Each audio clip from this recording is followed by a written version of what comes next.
Hey,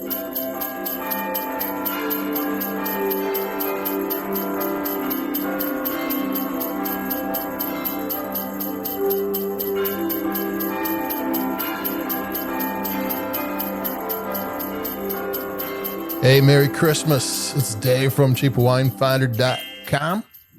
And today we've got another companion podcast, and this is for the party season. We've got a wine from ALDI, a unexpected wine from ALDI. It's a $19.99. Yeah, that's a $20 wine from ALDI. That's unexpected, but it is the, let me grab the bottle here, Monsigny Brut number 3 champagne. That's right. It's a $20 champagne. Let's see. In Europe and Australia, ALDI wins awards for their wines all the time.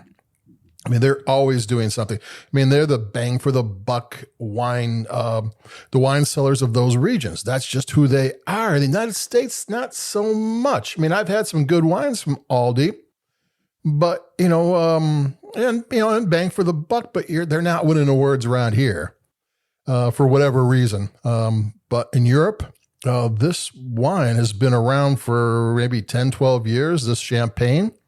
And over the years, they've had different champagne houses making it for them because ALDI owns the name. And they would just fill in whoever, because they're trying to keep the costs down. But since 2012, it seems like the same champagne house has been doing it. And I'm not positive because it's hard to be positive, but check out the website, and I have who they are, and I have a link to their website so you can find out about what they say about their wine. And this is a champagne that is 60% Pinot Noir, 30% Pinot Meunier, and 10% Chardonnay.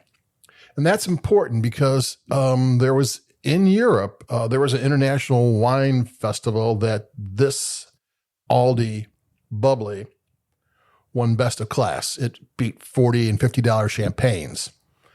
It's famous in Europe. And I when I bought the wine, I put it into in Google and looked it up, and all I'm reading about is how great this wine is.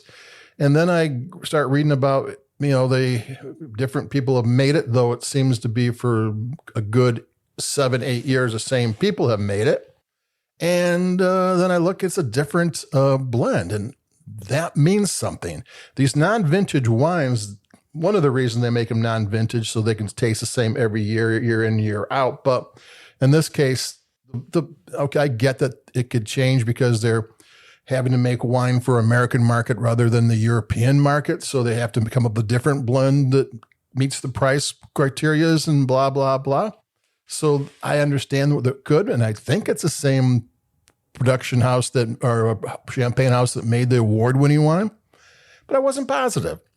And actually, this stuff's really good. check out the review. I'm gonna have a sip. This stuff's really delicious. One of the best entry-level wines I've had in a while, and I get to drink champagnes. Most of the, if you're totally into champagne, you want the special edition, the extended triage, it's the vintage dated ones. That's where all the action is. And the entry level ones are really good. And I love them, but this is really good. I mean, the one thing I learned about doing the cheapwinefinder.com website is always go with your first impression. Don't overthink it. I mean, because often how you first feel about the wine is actually how you do feel about it. You can talk yourself out of things. And on my first sip, I went, wow.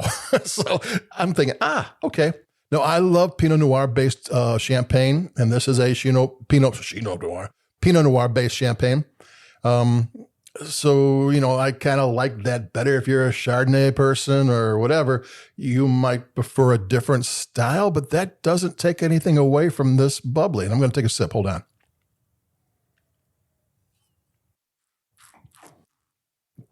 Yeah, it's really almost creamy. It's not quite creamy. It's not like sometimes it's like the acidity can make it a little bit brittle or sharp. This has got a smoothness to it. The flavors are there. The flavors are beautiful. They're not ripe. It's got the cherry flavors, but not bright and juicy flavors you kind of get sometimes. These are flavors that are tight and controlled. Really nice. It's got a finish that just doesn't quit. I mean, the body of the wine is what the finish is, and it just keeps going until you take your next sip. And the acidity, well, buy 2 bottles because you're going to be drinking a lot of this because you're always. I mean, I always take 2, maybe 3 sips during one of these podcasts, and I'm actually trying not to take too many because it's all going to be sipping and not talking about it. And there we go. This is a negociant champagne, which means they don't own their own vineyards, and they don't even possibly make the first fermentation. You know that champagne it's the traditional method. They ferment it once, and they put it in the bottle, and they add yeast and sugar to every bottle and close it up. And then a long time later, at least a year and a half, and probably more, because this is on the creamy side. The longer it's in the bottle, long time the second fermentation lasts, the creamier it gets. And this ain't quite creamy, but it's getting there. So I think it's got a little bit of extended fermentation, which for $20 is crazy. I don't know. They don't tell you what they do with these things and what's what. But being a negociant's not unusual. Most of the champagne houses you've heard of don't own their own vineyards. I know one of the biggest ones, their entry-level wines, they buy grapes from 100 different vineyards, 100, so that's how things go in Champagne. It's, it's how they put it together, not who grew it. So, and plus there's so many rules and regulations there.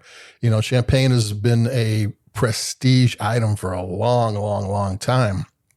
And to do that, they really are strict on keeping the quality up, and there's rules and regulations for everything. So that they buy from other vineyards isn't a bad thing because everybody does. They buy these grapes are from the same vineyards as the name brand ones are, and that's not a bad thing because there are rules and regulations for every aspect of how they grow the grapes to how they make the wine. And so this is a house, Philizot, I think it's called, at Philizot and Sons.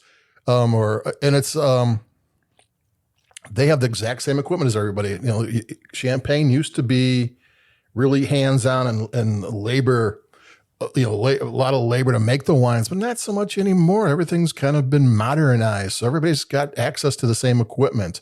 And there are tricks of the trade. The best champagne houses, the one the most, have honed their style over decades, if not centuries, and they're iconic. But that doesn't mean a newer champagne house, I think this is from the 80s, can't be good too. I mean, there's no reason. Actually, they get to learn from everybody who came before them. So there you are. So this may be a negociant. It might be someone who's buying from everybody else and getting leftovers from this house and that house. But if you pick right, and Aldi does have a huge reach, most distribution, and they don't have the Europe, Australia, America, and I'm not even sure if they're in Asia or Central America or Africa. Most places don't have that kind of reach. They have huge buying power and selling power. So they can come in a little cheaper than everybody else. And then Aldi's does very tight on their profit, so they can come in cheaper. I was thinking that this was going to be a party champagne, that this wasn't going to be the one you'd want to pour for New Year's Eve, for the toast at midnight, or for a special occasion, for an anniversary, for a wedding. And when I had the first sip, it's like, there's no reason why you shouldn't do that. This is delicious. Why, pick champagne not because it costs too much, but because you love it. And I actually really like this. I mean, it's got a lot of stuff going for it. It almost disappears in your mouth. It's dry. It's still brut, but the best champagnes to me, like, you almost don't have to swallow. They just disappear when you put it in your mouth, when it hits your palate. And this one almost does that. And it's delicious, and it's balanced, and it's great flavor. And I'm going to shut up, and I'm going to turn on Netflix and finish off the bottle, if you don't mind. because, you know, I got a bottle of champagne with me and I've been talking for too long. So have a happy Merry Christmas. I'll be hitting you for some more New Year's Eve party wines coming up after Christmas. So Merry Christmas, y'all. Keep it cheap, not too cheap, because this is the time of year for giving. And I'll talk to you later. Bye-bye.